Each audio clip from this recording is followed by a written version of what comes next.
Maya Loquet est au taquet. Est-ce qu'on a une caméra sur Maya Loquet? Voilà, Maya Loquet est au taquet. Et voilà. Il faut que la France sache la concentration de Mme Loquet avant l'émission. On n'est pas bien? Paisible? À la fraîche? Décontracté du gland? Gagner autant d'argent, ça fait péter les plombs, l'un et l'autre. J'aime trop cette question en France. Mais tu sais, je la pose parce qu'on ne la pose pas aux États-Unis. Parce que vous dites les deux la même chose dans vos interviews. Vous dites la différence entre les États-Unis et Londres, etc. C'est qu'on ne pose jamais la question de l'argent. C'est le rêve américain. Le rêve américain, c'est... Au contraire. Qu'est-ce qu'on dit à nos enfants? Les enfants, on les envoie à l'école. On envoie nos enfants à l'école, pourquoi? Pourquoi on dit aux enfants, il faut que tu travailles bien l'école, que tu aies un super boulot? Mais pourquoi? De la thune. Elle refuse d'être payée par Amazon. Dans ce long message, Blanche Gardin explique pourquoi elle dit non à l'émission LOL qui ressort, diffusée sur la plateforme vidéo du géant américain. L'humoriste explique être gênée de gagner 200 000 € pour 8 heures de tournage, surtout venant d'une entreprise qui, je cite, ne paye pas ses impôts en France ou encore détruit des emplois.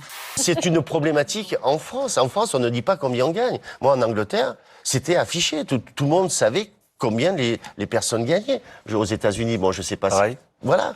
Donc vous trouvez que les Français ont un problème avec ça? Avec la réussite ou avec l'argent? Avec la jalousie.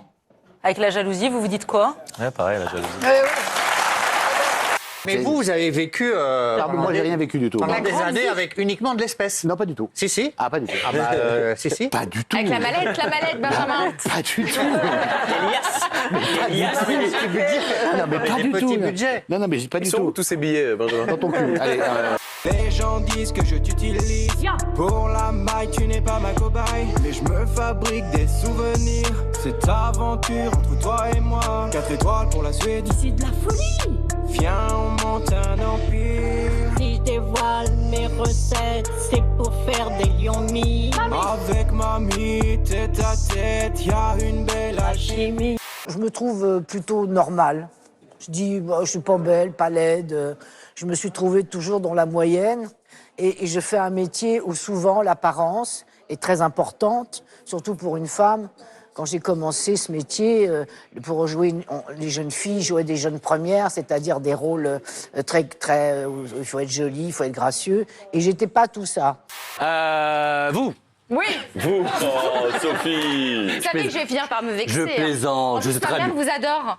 Oh. C'est vrai. Elle m'a dit, il est adorable, ce garçon, il est charmant.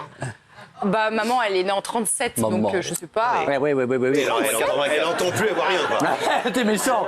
Et je me disais, bon, pourquoi il y a des garçons qui n'ont pas des physiques terribles et qui jouent, et pourquoi ce serait pas la même chose pour les filles? Voilà. Pour moi, il y avait une différence de traitement. Donc, je me suis dit, je vais devenir vedette.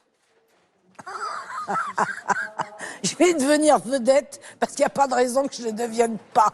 Mais non, je l'embrasse très fort, moi, ça me Elle vous trouve super. Eh ben, c'est très gentil. Et elle m'a dit, j'adore regarder ce jeune homme dont elle a oublié le prénom aussi, donc comme ça, je vous rends la Oui.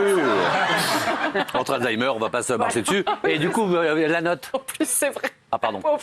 Oh merde, pardon. Non, mais c'est vrai. Alzheimer? Oh, merde. Non, mais avec Benoît. Alors, la note. Ma propre maman, qui est probablement devant le téléviseur, était dans le même lycée que vous. C'est pas...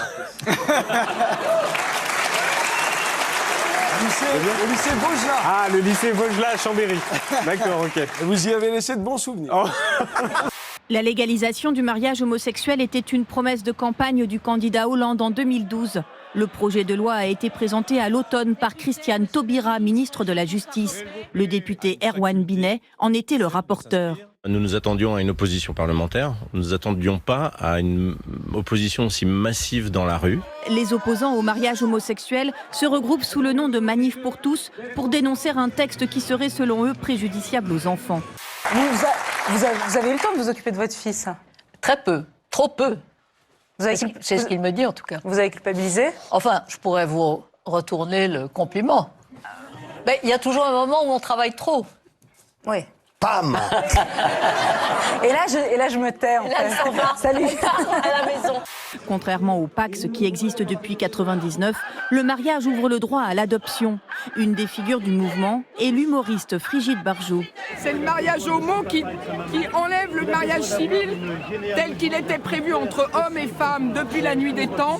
Le 23 avril 2013, le texte est adopté. Un mois plus tard, le premier mariage homosexuel est célébré à Montpellier.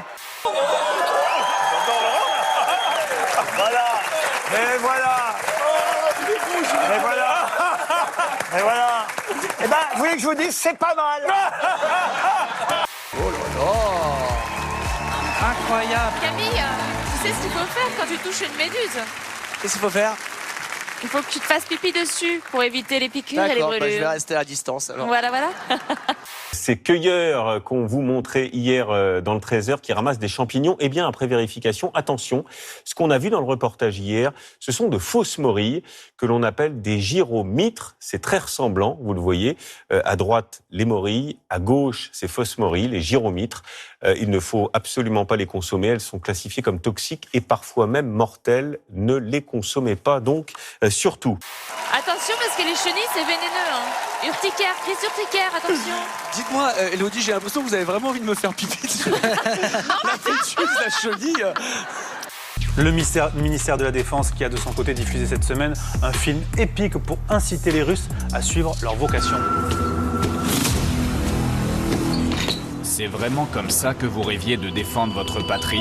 Nous sommes tous des mentalistes. Oui, c'est ce que j'ai découvert, en fait. C'est ce que vous avez découvert. Un mentaliste, c'est quelqu'un qui a un cerveau et qui s'en sert. Et j'ai fait des longues recherches et on a tous un cerveau. Donc, on ne l'est pas tous. Je sais pas. Vous croyez ça? Quand je le dis durant le spectacle, il y en a qui dénoncent les autres en disant lui, je sais pas. Non, mais le mentalisme, quand on dit ça, on se demande si c'est des magiciens, des voyants. C'est pas tout à fait l'un, c'est pas du tout l'autre. Le mentalisme, c'est la subtile frontière entre les deux. Ça s'appelle l'escroquerie. C'est vraiment à ça que sert votre force? Un spot qui se termine comme ça. Vous êtes des hommes. Prouvez-le.